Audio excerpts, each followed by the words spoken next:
সকাল হয়ে গেছে বেশি নাকি? হ্যাঁ, আর্লি হয়ে গেছে আজকে।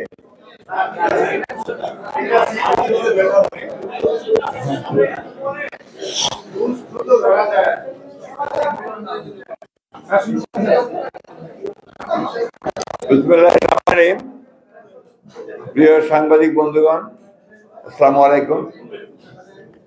আপনাদেরকে সকলকে আমি বিজয় দিবসের শুভেচ্ছা জানাচ্ছি এবং এই যে শীতের আমেজ, সেই আমেজ উপভোগ করার জন্য আপনাদেরকে আমি অনুরোধ করছি।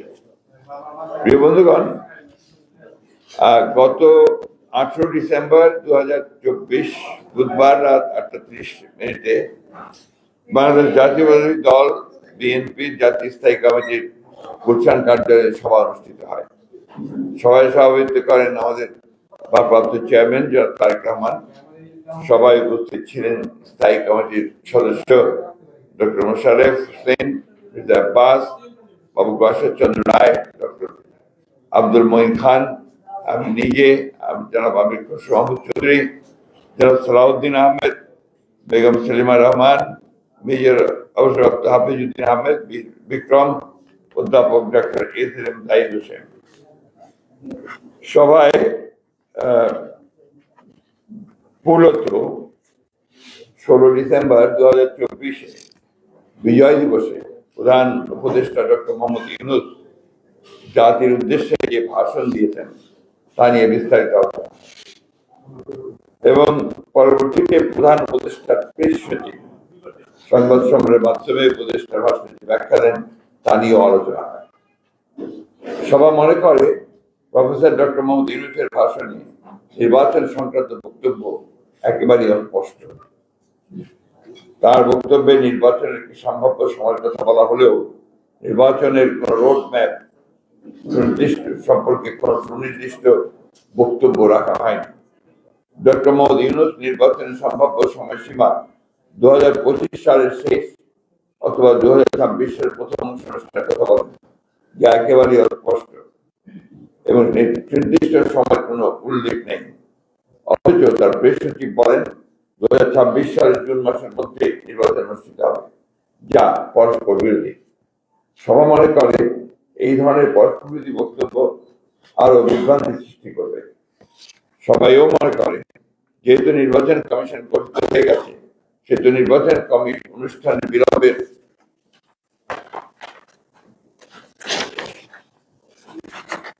প্রয়োজন নেই। নির্বাচন কেন্দ্রিক সংস্কারগুলো দ্রুত সম্পন্ন করে নির্বাচন অনুষ্ঠান সম্ভব। জনগণ এই বিষয়ে প্রধান উপদেষ্টার নিকট স্পষ্ট বক্তব্য প্রত্যাশা করে। সভা মনে করে নির্বাচনের সুনির্দিষ্ট সময়ে রাজনৈতিক দল ও অন্যান্য অংশীদারের সঙ্গে আলোচনার মাধ্যমে নির্ধারণ করা উচিত। 3, সভায় সংবিধানের ৫৫ সংশোধনী সংক্রান্ত মাননীয় হাইকোর্টের রায়ের বিষয়ে আলোচনা হয়। এ বিষয়ে আমাদের বক্তব্য আমরা তুলে ধরছি, যেটা আপনাদের ব্যাখ্যা নেবেন। আমি যেটা আমাদের কাছে আছে আপনাদেরকে পড়ে শোনাচ্ছি।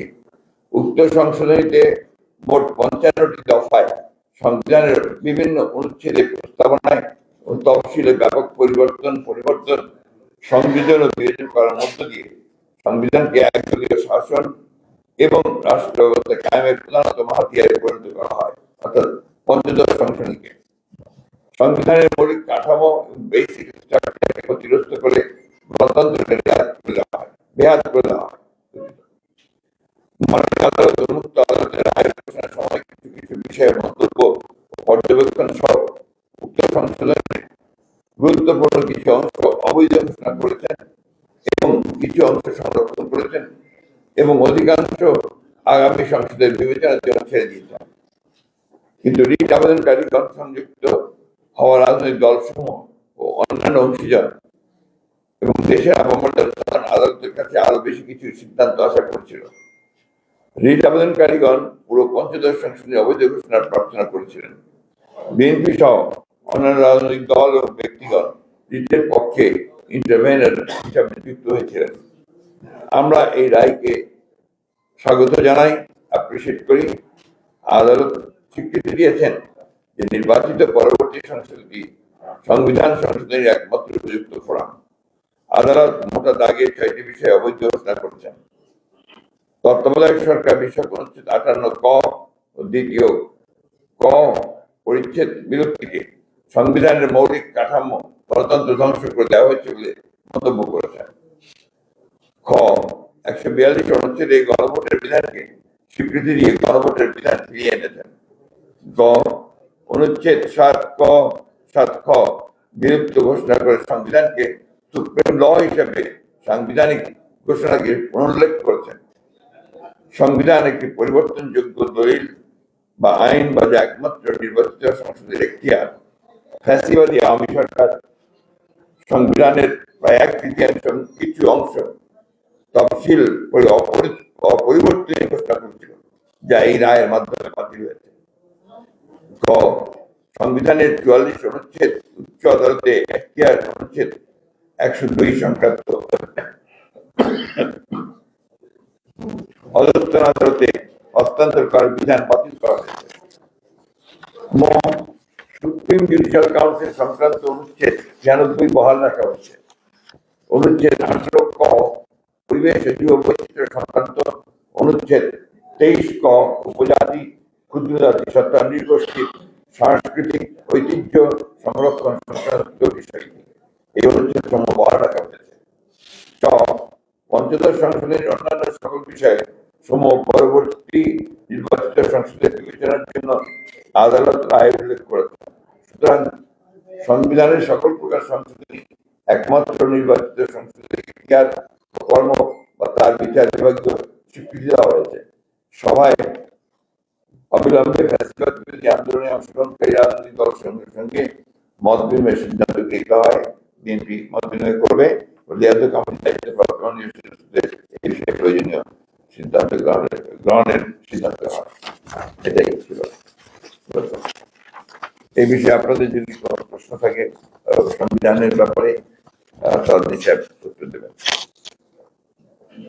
ইলেকশনের ব্যাপারে যে অস্পষ্টতার কথা আপনাদের মানে মোটা দাগে কথাটা কি ইলেকশন কবে চান? আমরা তো মনে করি যে ইলেকশন আপনার এখন ইলেকশন কমিশন গঠন হয়ে গেছে। ইলেকশন পরিচালনা করবার কন্ডাক্ট করবার জন্য তার প্রস্তুতি নেওয়া, তো সেই ধরনের কোনো প্রবলেম নাই, অতি দ্রুত সেটা করা সম্ভব। কিন্তু আমরা যেটা আশা করেছিলাম যে আমরা সেটা বলেছি যে সুনির্দিষ্ট একটা সময়ের মধ্যে একটা রোড ম্যাপ দিয়ে দেবে, সেটা তো জানি। এটা আপনার আমাদেরকে কিছু হতাশ করেছে।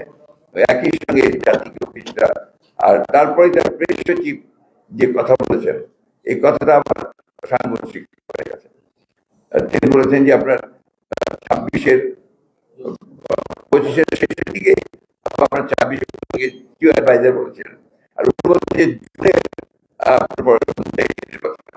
তো এক্স্যাক্টলি আমরা বুঝতে পারছি না যে কোনটা সঠিক।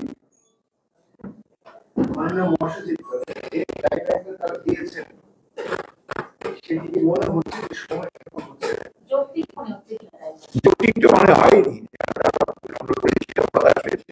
সেজন্যই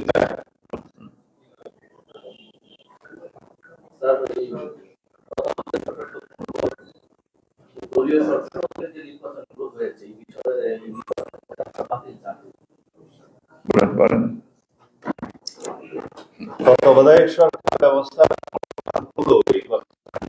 বলা যাবে না, যেহেতু সংবিধানের পঞ্চদশ সংশোধনের মাধ্যমে তত্ত্বাবধায়ক সরকার ব্যবস্থা বিলুপ্ত করা হয়েছিল, সেটাকে অবৈধ ঘোষণা করা হয়েছে। কিন্তু ইতিপূর্বে অ্যাপিলেট ডিভিশনে জাস্টিস আমরা বলি জাস্টিস খায়রুল হক যে তত্ত্বাবধায়ক সরকার ব্যবস্থাকে উড়িয়ে দিলেন, সেটা রিভিউতে ফাইনাল জনগণের পক্ষে আসলে তখন এক্স্যাক্টলি তত্ত্বাবধায়ক সরকার ব্যবস্থা পুনর্বহাল হবে। আমরা আশা করি সেটা হবে। এবং তত্ত্বাবধায়ক সরকার ব্যবস্থার বাইরে 2014, 18 এবং 2024 একটা ভোটারবিহীন আর একটা রাতের ভোট আর একটা হচ্ছে দামি ভোট, যেটা এই বিষয়ে যদি আদালতের কাছে কেউ কোনো রকমের আবেদন করে তখন আদালত এটা বুঝতে পারবে। আমাদের পক্ষ থেকে আমরা এখনো পর্যন্ত এই বিষয়ে এটাই বক্তব্য দিয়েছি যে এগুলো সবগুলো অবৈধ সংসদ ছিল।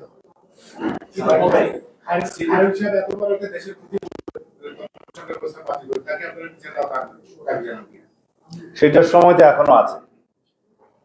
সময় যখন আসবে, যখন আমাদের সেই সুযোগ আসবে তাকে বিচারের আওতায় নিয়ে আসার, তখন নিশ্চয়ই নিয়ে আসা। এই লাইনে আপনাদের আর কি এক্সপেকটেশন ছিল? আশা ছিল আসলে পুরো সংশোধনীতে আপিল করার চেষ্টা করব। এই আইনে আমরা যেটা মনে করি যে আমরা যে বক্তব্যগুলো দিয়েছিলাম, তারা নিশ্চয়ই ভালো বলতে পারবেন। আমরা আপনার কতগুলো আমরা যে অ্যাপ্লিকেশন অ্যাপ্লাই করেছিলাম, আমরা আমাদের তরফ থেকে যেটা আমরা আপনার কোর্টকে দিয়েছিলাম, সেখানে আমরা কিছু রেখে, প্রিএম্বলে কিছু রেখে এবং সেই সঙ্গে আপনার আবার কিছু পরিবর্তন করে আমরা কিছু প্রস্তাব দিয়েছিলাম, সেটা পুরোপুরিভাবে আসেনি।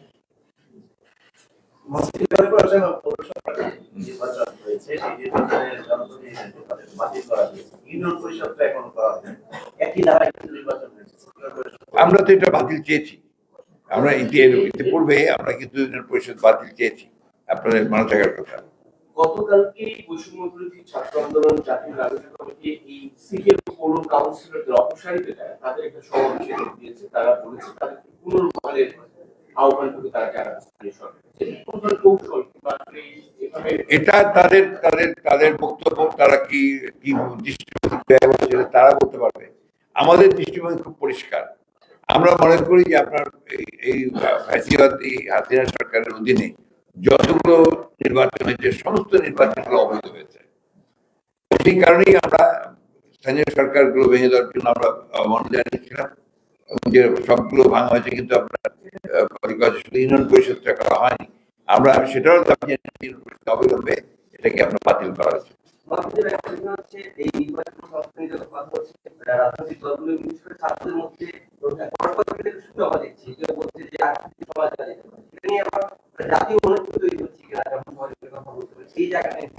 এই বিষয়টা নিয়ে আমরা কথা বলেছি। আমরা মনে করি যে এই বিষয়ে সবচেয়ে বড় ভূমিকা পালন করা দরকার আপনার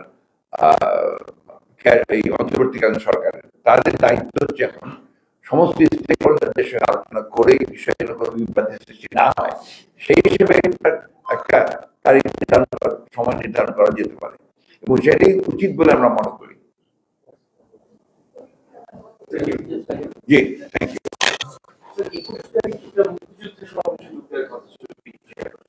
হ্যাঁ, এটা উনি অসুস্থ হয়ে পড়েছেন, গত পরশু রাত থেকে অসুস্থ হয়ে পড়েছেন, যে কারণে চিকিৎসকদের পরামর্শ অনুযায়ী এটাকে স্থগিত করা হয়েছে।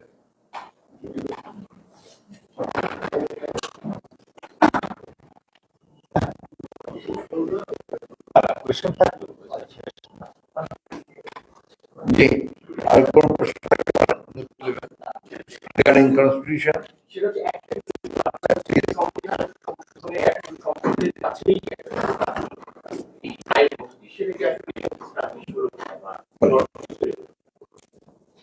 সংবিধান সংশোধনের এখতিয়ার বিচার বিভাগীয় স্বীকৃতি দেয়া হয়েছে এই রায়, কিন্তু যে সমস্ত বিষয়ে আদালত সাংবিধানিক এবং সেটা অবৈধ ঘোষণা করা হয়েছে, সেই বিষয়গুলো আসলে সংবিধানের বেসিক স্ট্রাকচার গণতন্ত্রকে ধ্বংস করে দেওয়া হয়েছিল এবং ক্যারেক্টারটা পাল্টে দেওয়া হয়েছিল। সেই জন্য এটা সুপ্রিম কোর্ট অলওয়েজ সংবিধানের ব্যাখ্যা প্রদানকারী হিসেবে সাংবিধানিক স্বীকৃতি আছে আর কি। অনলি সুপ্রিম কোর্টই যে কোনো এনাক্টমেন্ট পার্লামেন্টে যেটা পাস হয় এবং সংবিধানে যেটা পরিবর্তন হয় সেটা সাংবিধানিক কিনা সেটা ইন্টারপ্রিট করার ক্ষমতা সুপ্রিম কোর্টের। এটা সাংবিধানিক স্বীকৃতি। সেই হিসাবে কোর্ট মনে করেছে যে তত্ত্বাবধায়ক সরকার ব্যবস্থা যেটা ইন্ট্রোডিউস করা হয়েছিল, আমরা করছিলাম, সেটা বেসিক স্ট্রাকচার হিসাবে স্বীকৃতি দিয়ে বলা হয়েছে এই বেসিক স্ট্রাকচার অর্থাৎ গণতন্ত্রকে ধ্বংস করে দেওয়া হয়েছিল, সেই জন্য এটাকে বেসিক স্ট্রাকচার ঘোষণা দিয়ে এটাকে পুনর্বহালের কথা বলা হয়েছে এবং সেই সংশোধনীগুলো বাতিল করা হয়েছে। বাকি যেটা supreme judicial council 96 article, supreme judicial কাউন্সিলের ইন্ট্রোডাকশনটা হয়েছিল 5th অ্যামেন্ডমেন্টে শহীদ রাষ্ট্রপতি জিয়াউর রহমানের সময়ে। সেটাকে বিচার বিভাগের একটা রক্ষা কবচ হিসাবে দেখা হয়। সেই সুপ্রিম জুডিশিয়াল কাউন্সিলটা 16th অ্যামেন্ডমেন্ট কর্তৃক পরিবর্তন করে এটা অনেকটা সাবজেক্ট করা হয়েছিল সংসদে। সেটা আলাদা রিটের মধ্যে সেটা বিলুপ্ত ঘোষণা করা হয়েছে। বাট এইখানে 15th অ্যামেন্ডমেন্টে এটা অন্তর্ভুক্ত ছিল সুপ্রিম জুডিশিয়াল কাউন্সিল, সুতরাং এটাকে বাতিল করাতে যাবে না, এটাকে পুনর্বহাল করতে হবে, সেই জন্য এটা বহাল করা হয়েছে। আর দুইটা প্রভিশন যেগুলো নেগেটিভ প্রভিশন, যেটা প্রকৃতি সংরক্ষণ এবং নৃতাত্ত্বিক জনগোষ্ঠীর কালচারাল হেরিটেজ সংরক্ষণ, এগুলো বহাল করা হয়েছে। বাট যে 6টা বিষয় অ্যাড্রেস করা হয়েছে, যেমন আমি বললাম তত্ত্বাবধায়ক সরকার সংক্রান্ত আর রেফারেন্ডাম সংক্রান্ত যে বিষয়টা, গণভোট, যেটা আর্টিকেল 142-তে উল্লেখ করা ছিল, যে সংবিধানের আর্টিকেল 8 যে রাষ্ট্র পরিচালনার মূলনীতি এবং আর্টিকেল 48, 56 এবং 142 ইটসেলফ, এই ধারাগুলোতে কোনো পরিবর্তন আসলে সংবিধানে বলা আছে রেফারেন্ডাম রাখবে।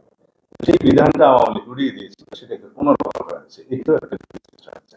আর অন্যান্য বিষয় যেগুলো 7A and B, যে সংবিধানের 1/3 প্রস্তাবনা এবং কিছু তফসিল যেগুলো আওয়ামী লীগ তার রাজনৈতিক খাতের হিসেবে সংযুক্ত করেছিল, পরিবর্তন করেছিল, এগুলোকে ডিক্লেয়ার করা হয়েছিল যে এটা অপরিবর্তনীয়।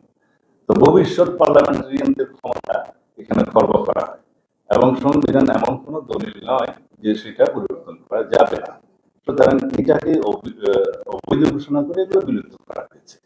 7A and B, 7A কে বলা হয়েছে যে কনস্টিটিউশন সেইটাকে বহাল রাখা হয়েছে। এই বিষয়গুলো সংবিধানের সাথে সাংঘর্ষিক বিধায় রায়ের মাধ্যমে এগুলো অবৈধ ঘোষণা করা। আর যে সমস্ত আইন প্রধানত পার্লামেন্টে পাস হয়, সেটাতে যদি কোনো রকমের কোনো অসাংবিধানিক বিষয় থাকে, সেটা ইন্টারপ্রিট করার সবসময় ক্ষমতা সুপ্রিম কোর্টের সাংবিধানিক হবে। তো এই বাকি জিনিসগুলো মাননীয় আদালত সংসদের উপরে এই জন্যই ছেড়ে দিয়েছেন যে ওখানে কিছু রাজনৈতিক সিদ্ধান্তের বিষয় আছে বলে আদালত হয়তো মনে করেছে।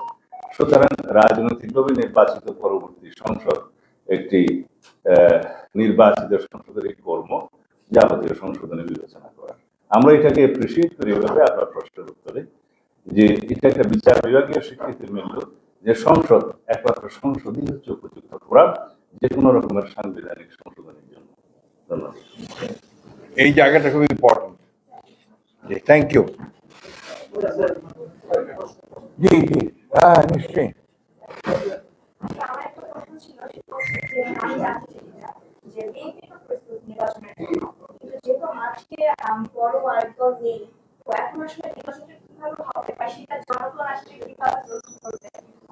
না, আমার তো মনে হয় এটা নিয়ে কোনো সংশয় থাকার কথা নয়। রাজনৈতিক দলগুলো তো আছে, সব রাজনৈতিক দল আছে, এবং রাজনৈতিক দলগুলো যারা নির্বাচন করে তারা নির্বাচন করবে। এখানে বড় দল ছোট দল নিয়ে কোনো কথা নেই। এখানে গণতন্ত্রের মধ্যে একটা নির্বাচন যখন হয় তখন সব দলই নির্বাচন করে, যারা করে, এবং সেখানে নির্ভর করে যে যেভাবে আসবে। বড় দল থাকলে ছোট দল থাকবে না, বা ছোট দল থাকলে বড় সমস্যা হবে, এই ধরনের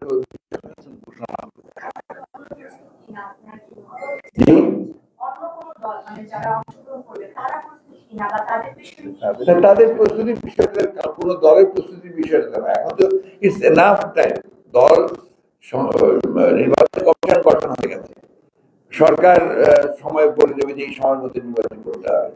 এর মধ্যে আর সমস্ত দল, রাজনৈতিক দলগুলো তো নির্বাচনের জন্য সবসময় তৈরি থাকে, কারো প্রস্তুতির উপর তো নির্বাচন নির্ভর করে না। আমরা যদি প্রস্তুত না থাকি নির্বাচনকে অপেক্ষা করে আমাদের জন্য অবশ্যই হবে। সুতরাং এটা আপনার নির্বাচন ঘোষণা হলে আরো অনেক বিষয় পরিষ্কার, নির্বাচন ঘোষণা হয়ে গেলে তো সব রেডি হয়ে যাবে। Thank you.